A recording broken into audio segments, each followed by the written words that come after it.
Shalom, Haverim, Verhaverot, boa noite. Estamos aqui para mais uma aula. Essa é a nossa 14ª aula e também a conclusão do módulo 2 do nosso curso Yeshua HaMashiach, Estudos Aprofundados, nosso centro de treinamento, né? Nós estamos vendo aqui o caminho oculto do Mashiach, dos mundos superiores à redenção final. Esse é o nosso curso prêmio. Nós temos visto, durante todas as aulas, primeiro módulo nós falamos basicamente só do Eterno. Do segundo módulo nós falamos sobre o Tzimtzum, né? Sobre o Kav, que é o raio de luz, sobre a emanação do Mashiach e as Sefirot a partir dele, né? Do Mashiach, e com isso a criação dos 4 mundos de diferentes níveis de sublimidade e distância da luz do Eterno, certo? Do Ein Sof. E na aula de hoje nós vamos abordar um outro tema, que é sobre o Mashiach, se ele é um Messias que teria que vir ou 2 Messias. A tradição judaica normativa, ortodoxa, pensa em 2 Messias, basicamente porque não conseguem compreender como é que o Messias viria como um servo sofredor, como Mashiach ben Yosef, morreria e depois continuaria vivo para reinar eternamente, como Mashiach ben David. Então a tradição judaica, de uma certa forma, pelo menos a rabínica, é importante fazer essa distinção, né? A tradição rabínica, como eles analisam tudo num nível mais do mundo de Asiá, né, do mundo físico, aqui. Então, algumas questões mais elevadas escapam ao entendimento deles. Quem capta essas coisas? Os cabalistas, né, que tem toda a erudição ortodoxa, mas também eles analisam os textos em nível Sod. Né? Nós já falamos que toda a literatura judaica tem basicamente 4 níveis de interpretação. O nível Peshat, que é um nível literal. Você tem o Derash e o Remetz, que são níveis alegóricos e interpretativos. E depois você tem o nível Sod, que são onde os mistérios ocultos estão guardados. Principalmente os mistérios proféticos, que vão fazer alusão ao Messias que viria, certo? Então, na aula de hoje, nós vamos tratar desse assunto. Vamos começar, então. Hoje nós vamos falar sobre as 2 manifestações do Mashiach em um só ungido. As 2 manifestações são conhecidas como Mashiach ben Yosef e Mashiach ben David, certo? Vamos ver a origem e o propósito de cada filho desse messiânico, né? Então, para compreender por que a tradição judaica fala de 2 Messias, precisamos começar com a revelação profunda de que a alma do Messias é uma só. Mas ela se manifesta de 2 formas distintas, de acordo com os tempos e as necessidades espirituais de Israel e do mundo inteiro também, por assim dizer. Essas manifestações são conhecidas como Mashiach ben Yosef e Mashiach ben David. Né? A tradição rabínica enxergou 2 messias diferentes, mas os cabalistas enxergam um mesmo Messias vindo 2 vezes, porque a alma dele é uma só. Essas manifestações, né, que são conhecidas como Mashiach ben Yosef e Mashiach ben David, né, a gente pode ouvir um pouquinho sobre elas no Zohar, na Parashá Vayeri, no Zohar 1:25b, que vai declarar o seguinte: e por isso vem 2 Messias, Mashiach ben Yosef e Mashiach ben David, 2 justos que são corpo e alma. Então, note, o Zohar está falando que os 2 são um só, corpo e alma, certo? Ou seja, embora exista 2 aspectos ou funções messiânicas diferentes, a alma é uma só, é a mesma pessoa. O Ben Yosef é aquele que precede, o que sofre, o que luta, o que recebe sobre si as transgressões de Israel, o servo sofredor. Mas é ele, então, que prepara o caminho. Já o Ben David é aquele que vem depois, como redentor, estabelecendo o reino. Então, na tradição judaica, rabínica, é assim que eles enxergam, certo? Mas a Kabbalah está mostrando que essas duas vindas é o mesmo Messias que está vindo, certo? E notem que curioso, quando Yosef, que era o padrasto de Yeshua, registra ele em sua Brit Milá, ao 8º dia, sua circuncisão, ele recebe então o nome de Yosef, como seu pai adotivo. Então, ele é, por assim dizer, também Machia Ben Yosef, filho de José. Mas tem um detalhe, ele também tem no DNA de sua mãe a linhagem sanguínea de Davi. Então ele também é Machia Ben David, na mesma pessoa. Era uma coisa até curiosa que a tradição judaica tenha dado esses dois nomes, porque isso se cumpriu também, literalmente, em Yeshua. Poderiam ter dado qualquer outro nome para o Machia sofredor. Machia ben Avraham, Machia ben Levi, mas deram Machia ben Yosef. E isso acabou cumprindo estritamente, mesmo na tradição, não estou falando nem de Torá, mesmo na tradição rabínica, acabaram apontando também para Yeshua, que ele cumpre as duas funções, né? Então, a origem desse conceito na tradição judaica está ligada à realidade das duas dinastias que marcaram Israel. A casa de Yosef, por meio de Efraim e Menache, que dominaram o norte, e a casa de Davi, de onde viria o trono eterno. Mas espiritualmente, trata-se de uma só raiz, o Adão Kadmon. Ele é a fonte.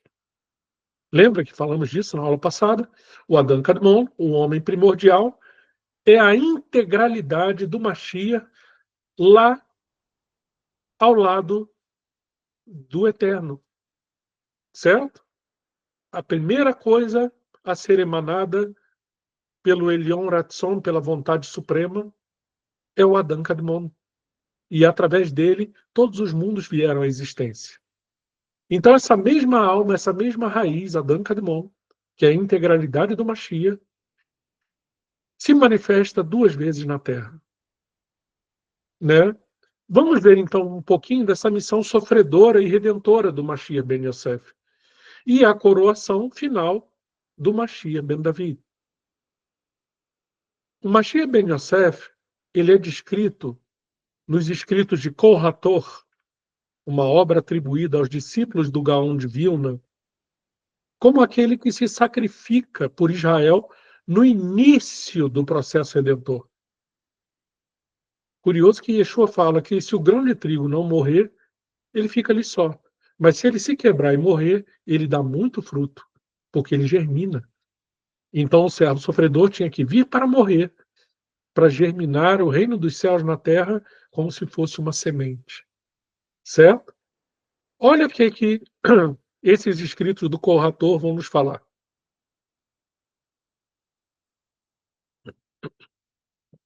A função do Mashiach Ben Yosef é preparar a redenção completa, que virá por meio do Mashiach Ben David. A sua função inicial é travar as guerras do Eterno, reunir os exilados, reparar a terra e reconstruir Jerusalém. Então, notem que, às vezes, ele pode estar usando uma linguagem aqui literal, mas tem um pleno cumprimento no nível espiritual. O Mashiach sofredor declarou alguma guerra? Sim. Contra o pecado, contra aquilo que tinha sido planejado pelos anjos caídos, o pacto de traição que eles fizeram em cima do Monte Hermon, segundo o livro de Enoque, que mais de 200 anjos caídos assinaram um tratado, um pacto, traindo ao Eterno e tendo relações com os filhos dos homens e ensinando um monte de coisa. As artes da guerra, os encantos da sedução para as mulheres, um monte de coisas, como é relatado no livro de Enoque. Ensinaram o pecado à humanidade. Então, existe uma guerra que não é só entre homens. O Rabino Shaul fala disso. Porque nós não lutamos contra a carne e o sangue, mas contra principados e potestades nas regiões celestiais. Não é isso? Então, o Mashiach vem primeiro para inaugurar o reino dos céus na terra. E o que Yeshua falava no seu ministério, para todo lado que ele ia? Ele não ficava indo ensinar a gente, olha, vamos ver a halahá tal. Né? Não, Yeshua não veio para isso. Ele vem falando, arrependei-vos, porque é chegado a vós o reino dos céus. Ele estava dizendo que com a chegada dele, o reino dos céus tinha acabado de se instalar na terra. Mas ele veio como uma semente. E para germinar essa semente, ele tinha que morrer. Certo? E declarar essa guerra contra os principados e potestades que levaram o ser humano ao pecado. Para destronar o príncipe desse mundo, que é a raça. Né? E ao destronar o príncipe desse mundo, né, ele então inaugura uma nova fase. Né? O reino dos céus estava finalmente consolidando-se na terra. O reino dos céus estava sendo inaugurado com a vinda de Yeshua. Então, ele vem, segundo esse texto aqui do Kol Hator, para preparar a redenção completa. Foi para isso que veio o Messias sofredor, porque aquela geração, como nós já vimos, não era justa. E não sendo justa, como é que vinha o Mashiach? Segundo o Talmud, ele viria humilde e montado no jumentinho, cumprindo a profecia de Zacarias 9:9.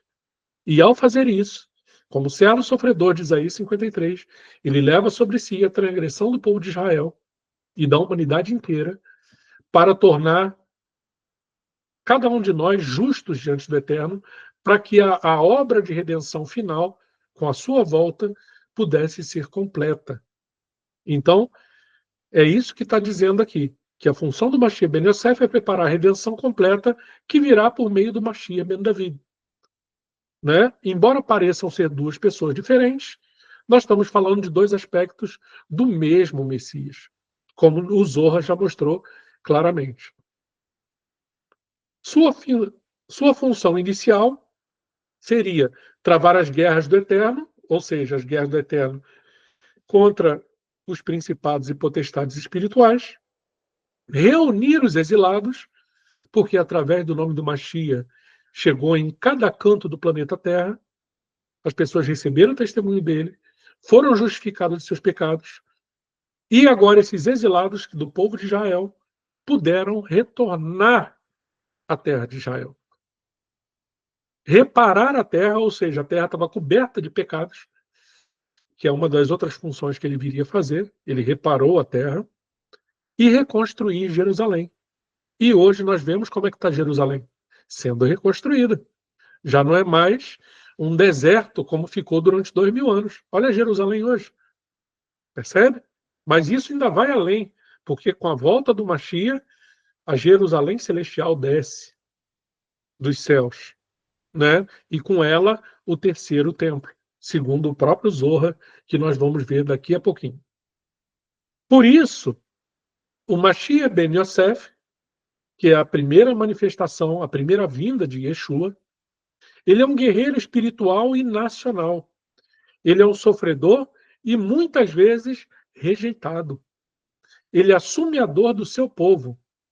O Talmud nos diz, no Tratado de Sukkah 52a, o seguinte: e as famílias chorarão separadamente.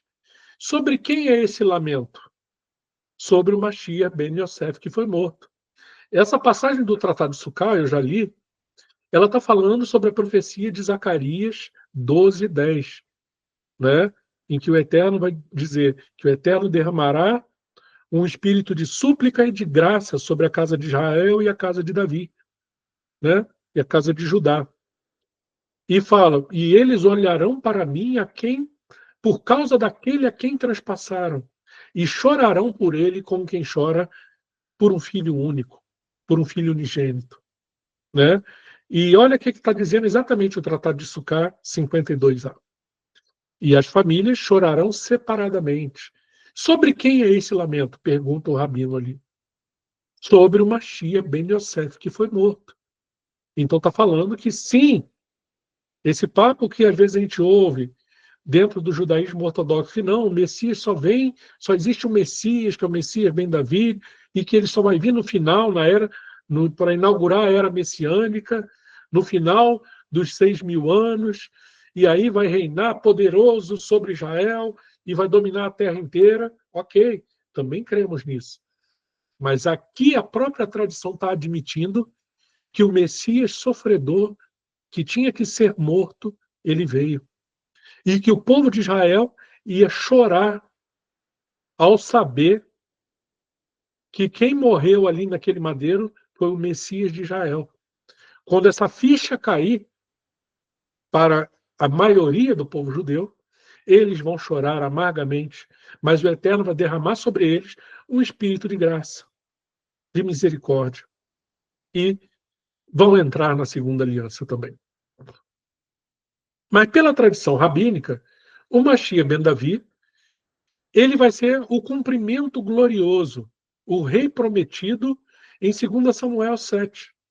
O descendente de Davi que reinará para sempre. Então notem, só houve essa questão da tradição rabínica dizer que haviam dois Messias diferentes, porque eles não conseguiam compreender como é que o Messias vem, morre e depois reina para sempre em Israel. Né? Como nós falamos antes, até Maimônides falava que uma das coisas que a gente reconheceria quem não seria o Messias é se o Messias morresse. Até Maimônides estava equivocado com isso. E o Zohar vai nos mostrar, e até mesmo a tradição do Talmud, como nós lemos aqui no Tratado de Sucar, mostram que sim, o Messias tinha que morrer sim. E que não são dois Messias diferentes, é o mesmo. Então, mas é por isso que eles enxergam, então, dois Messias, porque eles estão olhando basicamente para as coisas só no mundo de Asiá, só no mundo físico, seguindo as leis da física, das coisas do nosso dia a dia. Eles esperam um rei, Messias, que seja só um governante humano, um Donald Trump com esteroides, potencializado, que vai dominar a Terra inteira. Eles estão olhando baixo, estão pensando pequeno. Mas os cabalistas não.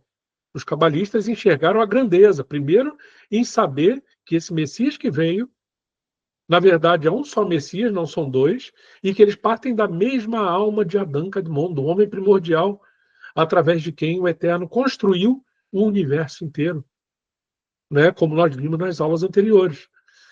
Então, nós vamos ver, por exemplo, no Zohar Hadash, na parte que fala sobre, na Parashá Balak, 56d, a seguinte afirmação. E no final dos dias, o rei Messias se revelará na terra da Galileia. Nós falamos um pouquinho disso antes de começar a aula e eu vou falar aqui novamente. No final dos dias, o rei Messias se revelará na terra da Galileia e de lá irá para a terra de Judá proclamar o seu reinado. Olha o que o Zohar está nos dizendo, gente. As escrituras e os rabinos estão, então, alinhados com uma visão de dois estágios da manifestação messiânica. Não são dois Messias separados, mas dois tempos do mesmo Messias em dois aspectos diferentes. Eu vou ler aqui para vocês agora, né? Eu trouxe aqui. Isso aqui é uma versão reduzida do Zohar, tá? Pequenos extratos do Zohar. Não é o Zohar inteiro, o Zohar é um compêndio de muitos livros em hebraico, mas aqui tem uma coisa bem curiosa. Olha o que vai nos dizer aqui. No capítulo 22 aqui, nós lemos o seguinte. O Messias deixará o paraíso terreno, chamado Ninho do Pássaro, e se revelará na terra da Galileia. Daí a terra tremerá e os homens se esconderão em cavernas. Mas como a Galileia foi a primeira cidade a ser destruída na época da destruição do templo, a Galileia será a primeira cidade na qual o Messias se revelará. Vocês já ouviram falar disso em algum lugar? Sobre algum Messias começando a se manifestar na terra da Galileia? Eu acho que eu já ouvi alguma coisa assim. Da onde será, né? O Messias, então, segundo Zohar, iria começar o seu ministério se manifestando na terra da Galileia. E continuando aqui na página seguinte, olha que curioso. Então ele faz o seu ministério durante o tempo todo que ele está aqui na Terra, se manifestou primeiro na Terra da Galileia, e continua assim. Ao final desse período, ou seja, o período desse ministério dele, a coluna de fogo desaparecerá, né? Pois então o Messias terá subido ao céu para receber o poder e a coroa de realeza. Olha que interessante. O Zohar está nos dizendo que o Messias que começou seu ministério na terra da Galileia, ao final do seu período aqui na terra, ele é elevado aos céus, ele sobe aos céus para receber uma coroa de realeza. Olha isso. Vocês já ouviram alguma coisa semelhante tendo acontecido com alguma pessoa? Ah, sim. Yeshua, né? Começou seu ministério na terra da Galileia e ao final ele é elevado aos céus, não é isso? E sobe para receber a coroa de realeza. Olha isso, gente. Se cumprindo aí a profecia de Isaías 52:13, que o meu servo será muito elevado, muito exaltado, né? Mas não para por aí, né? Olha o que o Zohar continua dizendo. Depois que ele recebe, então, a coroa de realeza, a próxima frase é de arrepiar. Olha o que fala. Quando o Messias descer à terra de novo? Mas, rabino ortodoxo, o Messias já veio? Vocês não disseram que o Messias só viria uma vez no final dos dias? Mas o Zohar está dizendo quando o Messias descer à terra de novo. A coluna de fogo se tornará visível a todos, o Messias se manifestará por meio de uma declaração de guerra ao mundo inteiro. E aí, gente? Quer dizer que temos um Messias que veio, se manifestou na Galileia, ao término do seu ministério ele foi elevado aos céus, recebeu uma coroa de realeza, e depois ele desce à terra de novo para fazer uma declaração de guerra a todas as nações? Sim, é exatamente isso que a Brit Hadashah, de capa a capa, está falando. Do Messias, que é um só Messias, que foi morto, ressuscitou, foi elevado aos céus, certo?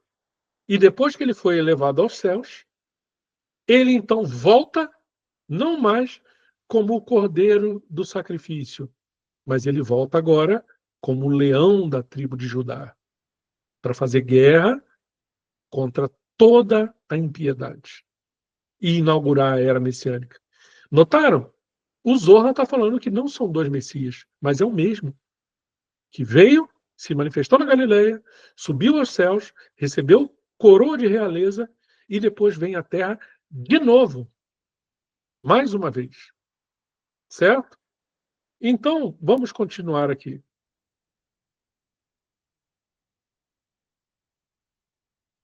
Vamos então ver agora o que diz o Kol Hator, o Gaon de Vilna e o Zohar sobre esses dois Messias, ou esses dois aspectos do Messias. O Kol Hator, ele sistematiza os passos da revelação messiânica em dois grandes ciclos.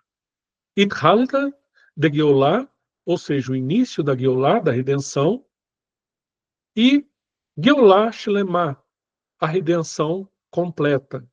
São dois aspectos da mesma redenção, efetuados, então, pelo mesmo Messias. A primeira é liderada por Mashiach ben Yosef, certo? O Gaon de Vilna ensinava que essa fase envolveria sofrimento, ocultamento e luta contra as forças do mal, né? Olha o que está falando aqui no capítulo 2, do item 39 do Kol HaTorah. É necessário crer que também o Mashiach ben Yosef é um Messias pleno, com revelação de alma muito elevada, mas sua correção é no início, e é toda feita de sofrimento e quedas. Então a missão do Mashiach, quando ele vem em sua primeira vinda, é receber sobre si todos o peso dos pecados e transgressões de todo Israel e de toda a humanidade, para fazer a expiação desses pecados, né? O Zohar também confirma essa ordem em Zohar 3, 153b. E nós vamos ler o seguinte: e há um Messias que está destinado a ser revelado em cada geração, mas ninguém o reconhece até que lhe seja permitido revelar-se no tempo designado do alto. Ou seja, essa citação se refere à constante presença espiritual do Mashiach ben Yosef ao longo da história, mesmo que de forma oculta, e esse também é um conceito ligado ao Hester Panim, né, o ocultamento do rosto divino, certo? Então o Mashiach vem, se oculta e depois retorna. Foi isso que nós lemos no Zohar. O Mashiach veio, se manifesta na terra da Galileia, no final desse período do seu ministério, ele é elevado aos céus, recebe poder e a coroa de realeza, certo? E depois vem à terra de novo. Está com todas as letras isso ali no Zohar, né? Vem à terra de novo, mas dessa vez como leão da tribo de Judá, para reinar para sempre. E o seu reinado nunca mais terá fim. Isso também está tipificado na própria profecia de Daniel 2, da pedra que foi lançada sem mãos, derruba a estátua de Nabucodonosor, esmiuça todos os reinos, né, o reino babilônico, que era a cabeça de ouro, depois o peito de prata, que eram os persas, os medo-persas, depois os braços de bronze, né, que eram o Império Grego, depois as pernas de ferro, que era o Império Romano, e depois os pés, né, que era uma mistura de barro com ferro. Ou seja, são essas outras nações de hoje em dia que têm grande poder, mas que estão misturadas ainda com um pouco do Império Romano. Essa pedra lançada sem mãos derruba todos esses impérios e depois ela cresce e se torna uma grande montanha, e está escrito o que na profecia de Daniel 2? E depois que ela cresce e se torna uma grande montanha, aquela pedra, o seu reino nunca mais terá fim. Profecia messiânica clara. Fala da primeira vinda do Messias, primeiro como uma pedrinha, que veio esmiuçar todos os impérios da terra. E depois, essa mesma pedrinha vai crescendo, crescendo, crescendo, sem parar, se torna um grande monte, e o seu reino nunca mais tem fim. E nós estamos vivendo esse período do crescimento. E Yeshua plantou aquela semente há 2000 anos, e essa árvore hoje já está enorme. Olha quantos seguidores de Yeshua no mundo. E ele falou que o reino dos céus é semelhante a uma semente de mostarda, que quando plantada, cresceria e se tornaria a maior das hortaliças, né? Ou seja, não é um processo imediato essa Geulah, essa redenção, que o Messias vem poderoso sobre as nuvens do céu. Ele ainda virá assim, mas na sua segunda vinda, né? Cumprindo a profecia de Daniel 7, de 13 a 14. Né? Então, o Messias vem, se oculta e depois volta com poder e grande glória. Mas durante esse período do ocultamento, o seu reino, ou seja, a semente que ele plantou aqui em Malhut, na parte mais baixa, esse reino continua crescendo. E quando ele voltar, já encontrará todos os seus servos aqui. Certo? Vamos ver então como essas duas faces revelam aspectos complementares da alma do Adão Kadmon, né, da alma do Mashiach. A Kabbalah nos ensina, né, que tudo que existe na criação é um reflexo da luz do Adão Kadmon, como vimos nas aulas anteriores. Esse Adão primordial é a primeira forma que emana do Ein Sof, do Eterno. Nele estão ocultas todas as forças da criação, inclusive a alma do Mashiach. Os cabalistas explicam que essa alma única do Mashiach se manifesta por meio de diferentes sefirot em momentos distintos. Ele vem como Mashiach Ben Yosef, que corresponde principalmente à sefirá de Yesod, que é fundação. Ele veio fundar o reino aqui na Terra. E essa sefirá ela transmite e conecta. E depois como Mashiach Ben David, que por sua vez é associado a Malhut, ao reino que recebe e reina. No entanto, ambas pertencem ao mesmo organismo espiritual, que é a árvore da vida, e que nós já vimos na aula passada, que a própria Etz Haim, a árvore da vida, é o Mashiach. É a descrição do corpo inteiro do Adão Kadmon. Certo? O Arizal, então, ensina em Etz Haim o seguinte, que a alma do Mashiach provém da raiz das almas de Israel no Adão Kadmon e se estende por todas as gerações conforme o Tikkun. Ou seja, portanto, mesmo que vejamos o Mashiach em dois personagens distintos, suas raízes estão fundidas no plano eterno de Hashem. Ele é o elo entre os mundos, o restaurador das centelhas. E nós vimos na aula passada que essas centelhas são a alma de cada um de nós, né? E que são uma centelha da alma do próprio Messias dentro de nós. Certo? Então, todas as nossas almas juntas são parte do próprio Mashiach. Então, ele é aquele que veio restaurar essas centelhas, ele é o servo sofredor e o rei glorioso numa só alma. Certo? Concluímos, então, né, esse módulo, essa parte, com a visão clara de que as duas manifestações do Mashiach, Ben Yosef e Ben David, não são separadas em essência, mas complementares em expressão. Elas revelam o desdobramento do mesmo propósito divino: redimir, restaurar e reinar. Então, daqui a pouco, na segunda parte da aula, nessa aula de conclusão desse módulo 2, nós vamos ver, o tema vai ser um só Mashiach, servo, oculto e glorificado. Nós vamos ver algumas passagens, desculpe, na tradição rabínica e cabalista, que vão mostrar que o Messias vinha, se ocultava e voltava, mas não eram dois Meshihim, dois Messias diferentes, mas um só e o mesmo, como nós acabamos de ver aqui no Zohar. Ok? Então vamos dar uma pequena pausa e voltamos daqui a pouquinho. Alguma dúvida por enquanto, pessoal?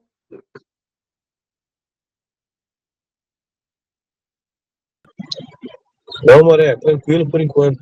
Graças a Deus. Eu quero pegar com o senhor depois umas dicas. Zorra, Baruch preciso disso. Hashem. Ô, Então, Moré, você sabe oi. se o Zorra tem em português também? Que as versões que eu achei de Zorra em português, ela é só o comentário da Torá, sabe? É enxertos, não tem o... Eu só achei em inglês, né? A maioria é inglês. Português é muito difícil, as coisas demoram muito para chegar aqui. Ah, E até por um motivo, né? Porque as pessoas sabem, principalmente a ortodoxia, sabe que se o Zohar chega nas mãos daquele que tem o testemunho de Yeshua, vai dar razão a tudo que nós cremos, né? Então, também é um pouco intencionalmente ocultado e deixado os principais textos do Zohar em hebraico, né? Ele foi do aramaico para o hebraico e do hebraico para o inglês e alemão, eu acho, né? É isso? É, Ah, boa. se não me engano, já tem até algumas traduções em português, mas eu não cheguei a checar e ver se é confiável ou se teve ali alguma paráfrase no meio, sabe? Eu ainda não tenho essa informação. Mas é Vamos... muito forte, né? Oi, Muito pode forte. falar. Eu recebi uma parte do Zorra em português traduzido. Eu vou passar para o senhor depois no privado para o senhor ver se tem alguma incoerência. Mas eu Tranquilo, tenho umas partes traduzidas, eu vou passar para o senhor. tranquilo. Vamos ver sim. Então, eu vou continuar com a segunda parte da aula, que são mais o estudo de algumas citações, para que a gente veja, né, se realmente são dois Messias ou um só. E vamos ver o que a tradição rabínica e cabalista vai falar sobre esse tema, né? Vamos lá. Vamos ver então o mistério do Mashiach na tradição mística, a Kabbalah. Então, ao encerrarmos esse módulo 2, somos convidados a contemplar a essência absoluta da tradição mística judaica. A revelação de um único Mashiach, cuja missão não se divide, mas se manifesta em fases. A alma do Messias é uma só, ainda que ele percorra uma trajetória de dor, ocultamento e exaltação. Esse não é um conceito cristão importado. É isso que é o mais importante dessa aula de hoje. Mostrar que o conceito de um só Messias, que vem, sofre, morre, expia os pecados, se oculta e depois retorna em glória para dominar e reinar para sempre, não é um conceito cristão. Isso é Kabbalah pura, certo? Como nós vimos aqui. Não é uma coisa que veio de Roma, um conceito helenizado. Não, isso é Kabbalah, isso é tradição judaica, é a interpretação correta das profecias. E é isso que deixava a ortodoxia rabínica sem entender nada do que estava acontecendo. Porque como é que pode, na cabeça deles, de alguém que só está analisando o nível do mundo de Asiá, em que as pessoas morreu, acabou, e só na ressurreição dos mortos, depois daí, como é que pode alguém morrer, ressuscitar e reinar para sempre depois? Né? Então, detalhe, por que os cabalistas perceberam isso? Porque eles estão lidando com questões muito mais cósmicas, muito mais profundas, da origem das almas, lá no Ein Sof.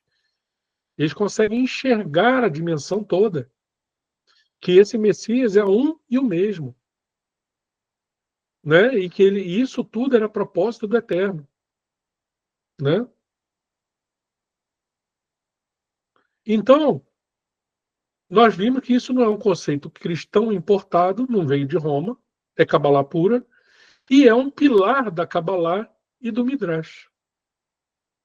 Em vez de dois Messias separados, como Ben Yosef e Ben David, o que temos é uma só alma messiânica, um só Messias, que cumpre aspectos distintos da redenção em tempos diferentes.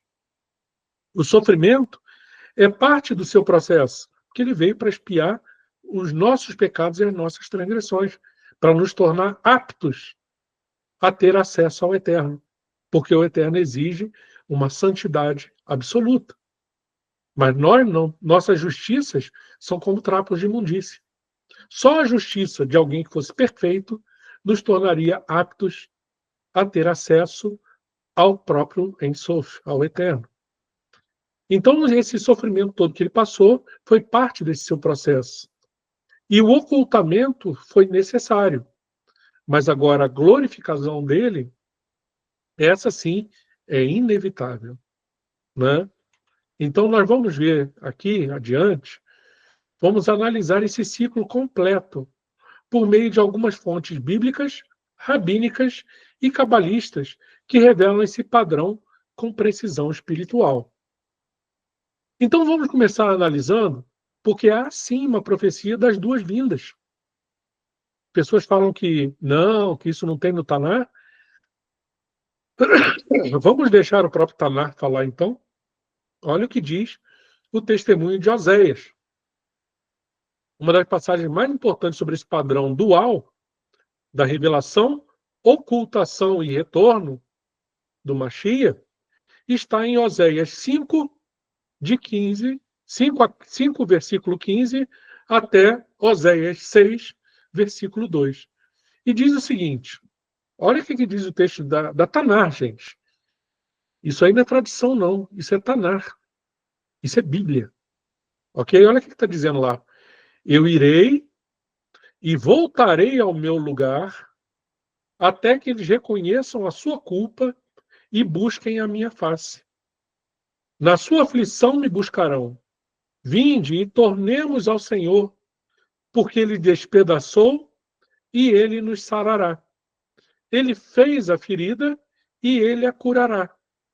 Depois de 2 dias nos dará vida e ao terceiro dia nos ressuscitará e viveremos diante dele. Nota que nessa pequena profecia de Oséias tem 2 aspectos muito importantes. O Messias viria e depois voltaria para o seu lugar. Até que as pessoas reconhecessem os pecados que cometeram. Lembramos da profecia de Zacarias 12:10, que vão chorar por ele ao olhar suas mãos e pés perfurados, e chorarão por ele como quem chora por um filho único. Aí vão reconhecer a sua culpa e vão buscar a face do Mashiach, né? A face do Eterno através do Mashiach, né? E vão reconhecer que vamos voltar ao Eterno, voltar ao Senhor, né? Através do Mashiach, daquele a quem eles transpassaram, porque ele, o Eterno, nos despedaçou. O que aconteceu com o povo judeu durante 2000 anos? Certo? E nos sarará, nos curará. Quando o Eterno derramar o espírito de súplica de graça sobre o povo, vai curar todo mundo com a vida eterna. E agora tem uma outra profecia escondida dentro dessa. Né? Depois de 2 dias nos dará a vida, e ao terceiro dia nos ressuscitará e viveremos diante dele. Essa profecia, ela tem 2 níveis de cumprimento. Um literal, que aconteceu no Mashiach e Yeshua. Depois de 2 dias, o Eterno deu vida ao Mashiach e no terceiro dia ressuscitou ele dos mortos. Profecia cumprida no nível Peshat, literal, em Yeshua HaMashiach. Uma profecia da ressurreição do Mashiach. Mas tem um detalhe também curioso. Tem o segundo nível, Sod, oculto aqui, que também se aplica ao povo judeu. Como assim? Segundo a ótica, o ponto de vista, de que um dia para o Eterno é como 1000 anos. Depois de 2 dias nos dará a vida. O que aconteceu com o povo judeu? Já está há 2000 anos sofrendo. Inquisição, pogroms, né? Tudo isso. Estava morto. Holocausto. Estava morto.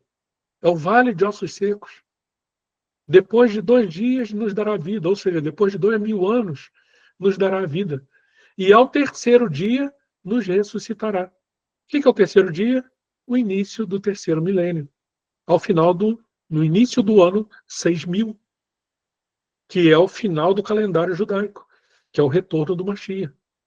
No terceiro dia nos dará vida, porque eles já vão ter reconhecido a culpa, já vão ter buscado a face do Eterno, reconhecido que transpassaram o Mashiach, e ao terceiro dia o Eterno derrama então o espírito de súplica e de graça sobre o povo judeu e os ressuscita. E viveremos diante dele. É assim que termina a profecia de Oséias. Olha que curioso isso, gente. Né? Então, 2 níveis, um em Peshat e outro em Sod, que se aplica tanto ao Mashiach quanto ao povo de Israel. Conta a história inteira do povo de Israel, esses pequenos versos aqui da profecia de Oséias. Né? A tradição rabínica antiga, então, compreendia essa passagem como referência ao Mashiach, que se oculta e depois retorna. Então, nota que começa assim a profecia. Eu irei e voltarei ao meu lugar. Ou seja, o Mashiach veio à Terra e depois voltou ao lugar dele. Como vimos no Zohar, ele é elevado aos céus e recebe uma coroa de realeza. E depois voltará. Né? Como está falando aqui. Isso se cumpriu literalmente na vida de Yeshua, que ao terceiro dia, literal, ele foi ressuscitado dos mortos. Né? E se cumpre também com o povo de Israel, que depois de 2000 anos, o Eterno, então, chega naquele vale de ossos secos, manda ao profeta que profetize para aqueles ossos secos, eles recebem a carne de novo, ficam em pé, o corpo já está todo pronto, mas eles ainda estão sem o espírito. E qual é o último passo que o profeta faz nessa profecia de Ezequiel? Sopra sobre eles o espírito. Como é que a gente recebe o espírito? O Espírito Santo, o Ruach HaKodesh. O que Kefa fala? Cada um de vós arrependei-vos dos seus pecados, seja imerso em nome de Yeshua e recebereis o perdão dos seus pecados e recebereis o dom do Ruach HaKodesh. Então está tudo conectado, estão vendo? O povo de Israel recebe o testemunho do Mashiach, olha para ele, a quem transpassaram, chora amargamente, reconhece que ele é o Mashiach, se arrepende dos pecados, como está falando a profecia de Oséias, eu voltarei para o meu lugar até que eles reconheçam a sua culpa e busquem a minha face, diz o Eterno. E na sua aflição me buscarão. Né?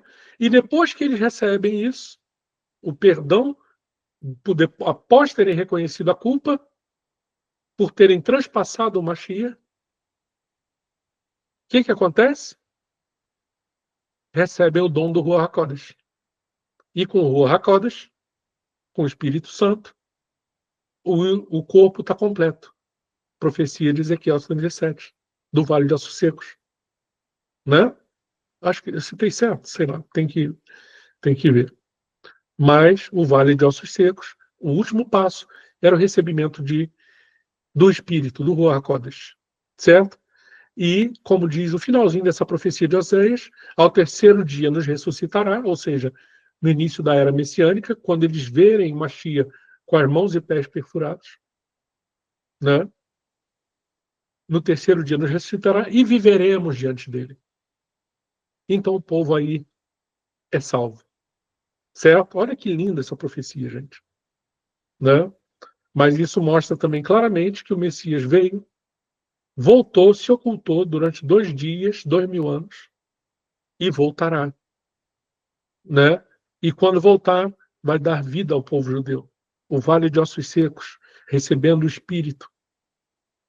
Né? E estarão vivos. Vida eterna. Vamos ver também o testemunho do Midrash. Né? Um Messias que aparece, some e retorna. O Midrash Bamidbar Rabá 2, ele vai ensinar o seguinte. Assim como um ovo chega ao alcance da visão do homem, apenas para desaparecer de vista, e então aparece de novo, assim também é com esses redentores. Moisés apareceu aos israelitas, depois desapareceu, e finalmente apareceu mais uma vez. E a mesma peculiaridade temos em relação ao Messias. Ele aparecerá, desaparecerá e aparecerá novamente. Midrash Rabá, certo? Está aqui o Bamidbar Rabá, desculpem. Ele está dizendo claramente do padrão da vinda de um só Messias, não 2. Que ele aparece, depois ele some e depois ele aparece novamente. As pessoas vão pensar que são 2 Messias diferentes, mas é um e o mesmo. E quem está falando isso é o próprio Midrash. Então, essa estrutura de aparição, ocultação e reaparição é parte do mistério da redenção. A alma do Mashiach acompanha Israel, compartilha do seu sofrimento e se retira quando é rejeitado. Mas retorna para reinar. Temos aí uma outra citação, uma outra passagem, agora em Ruth Rabá, que nós vamos ver sobre a agonia e o reinado interrompido do Mashiach. Então, esse outro Midrash, que fala claramente dessa dinâmica, é o Ruth Rabá 5, citado por Samuel Rapaport, em Um Tesouro de Midrash, que é o nome do livro dele. E assim diz: o 14º versículo, no 2º capítulo de Ruth, é assim explicado: venha para aqui, é a predição do reino do Messias. Mergulhe o seu bocado no vinagre, prediz a agonia através da qual o Messias passará. Como se mergulhe o seu pão no vinagre, né? Ou seja, falando que o Messias passaria por uma agonia terrível. Como está escrito em Isaías 53. Ele foi ferido por nossos pecados. Ele foi ferido por nossas transgressões. O próprio Midrash está associando o Messias ao servo sofredor de Isaías 53 aqui, gente. E continuando, vamos continuar a leitura do Midrash. E ela se estabeleceu ao lado dos segadores, esse trecho dessa passagem, prediz a partida temporária do reino do Messias. E ele lhe alcançou o seu milho ressequido.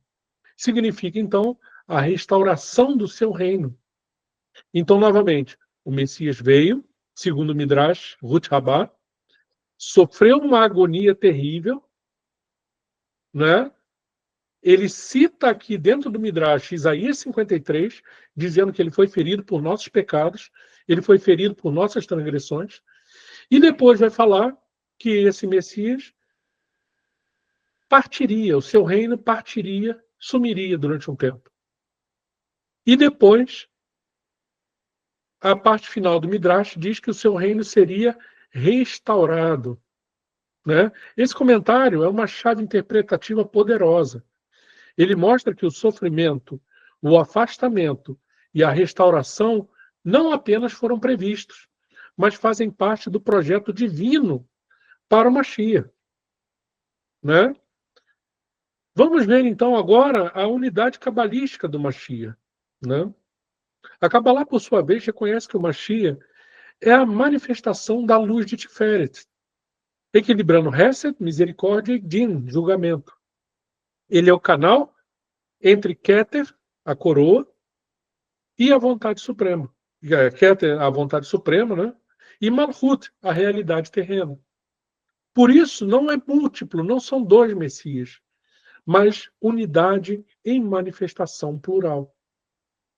No Zohar Hadash, no Tikkunim 21, 88a, vai dizer o seguinte: ele brilhará com a luz oculta, e o Messias receberá essa luz, e iluminará o mundo inteiro.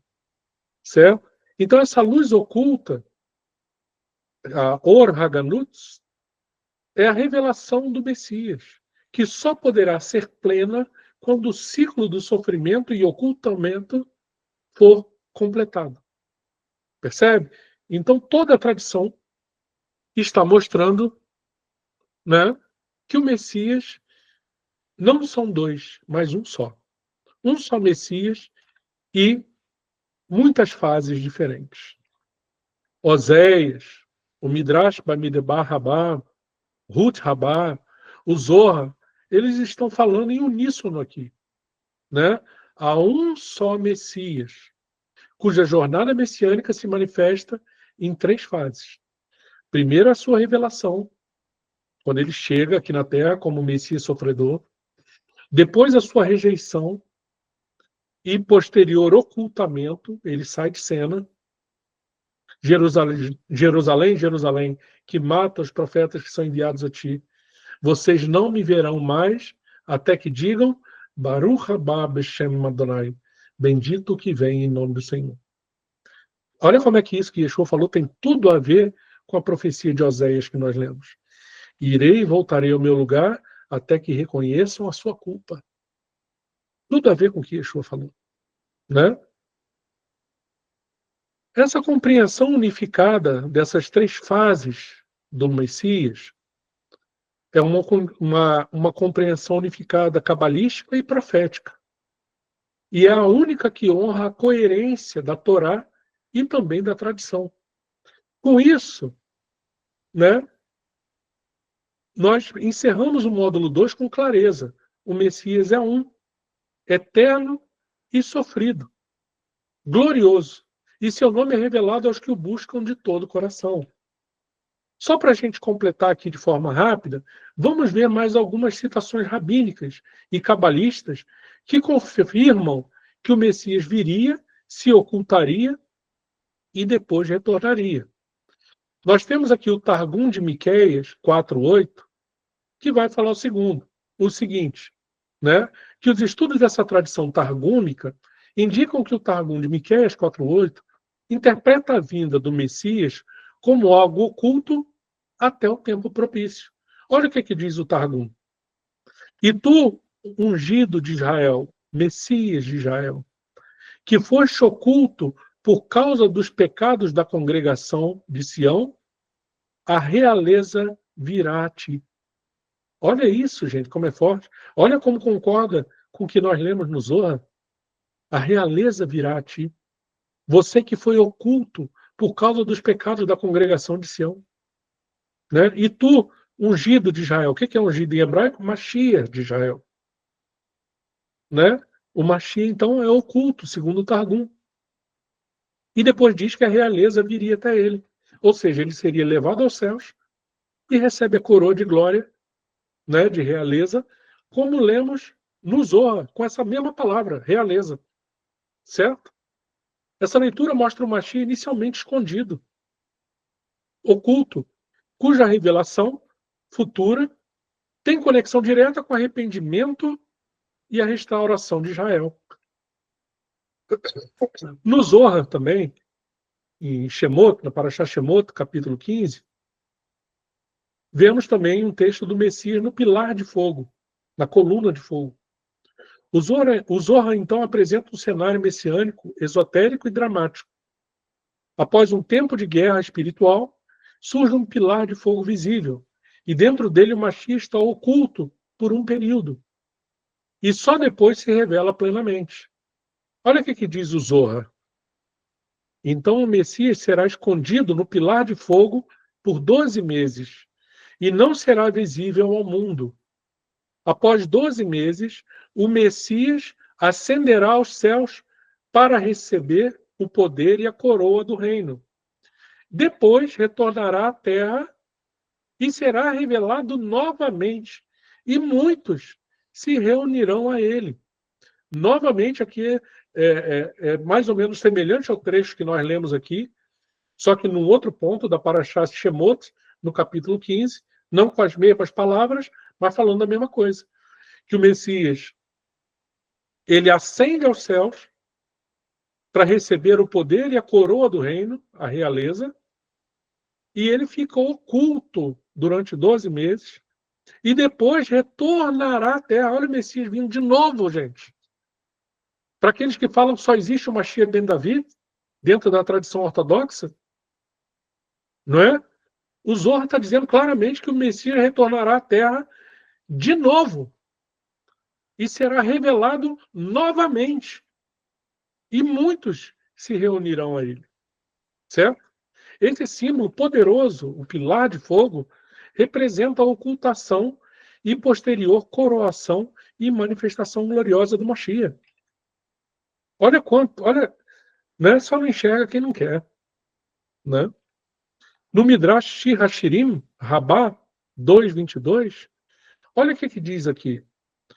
No Agadá, sobre o Cântico dos Cânticos, esse Midrash usa a imagem de uma gazela como metáfora para o Messias. Ela aparece, desaparece e reaparece novamente. Vamos ver o que diz o Midrash? Shir Hashirim, Rabá, vai falar o seguinte: assim como uma gazela aparece, some e novamente aparece, do mesmo modo, o primeiro Messias, o primeiro Redentor, apareceu e depois desapareceu. Rabino Berequia, em nome do Rabino Levi, disse o seguinte: como o primeiro redentor, Moisés, apareceu aos israelitas e depois se ocultou e voltou a aparecer, o mesmo acontecerá com o Messias. Então, gente, esse padrão de vinda, ocultação e reaparecimento, né, está em toda a tradição rabínica. Não é coisa criada por cristãos helenizados. Isso é judaísmo, gente. Tá escrito na tradição rabínica, confirmando tudo aquilo que a gente crê. Esta imagem, então, da gazela transmite claramente a noção de uma revelação inicial, um período de ocultamento e um retorno triunfante. No caso do Mashiach, como figura culminante da redenção. Estamos quase acabando aqui, mas no Midrash Terrilim, né, no comentário sobre o Salmo 21, o Messias que é oculto até o tempo certo. De acordo com o Israel Biblical Studies, o Midrash Terrilim, comentando o Salmo 21:1, afirma o seguinte: o rei Messias, filho de Davi, permanecerá oculto até o momento da redenção. Certo? Essa leitura faz parte da tradição midrástica, indicando que o Mashiach não será reconhecido imediatamente, mas entrará no cenário histórico em um tempo determinado, com a redenção ainda por vir. E no Pesíquita Rabat, aquele grande tratado que fala tanto do Mashiach, né? O Pesíquita Rabat também vai falar aquilo que já foi dito no Shir HaShirim. A fonte mais ampla do Pesíquita Rabat, encontramos alusões ao Messias como uma figura mítica que surge, desaparece e retorna, de forma emblemática e simbólica, conforme esse texto acadêmico. A literatura rabínica também traz o testemunho, a ideia de que o Messias será escondido até o momento em que ele será revelado por Deus.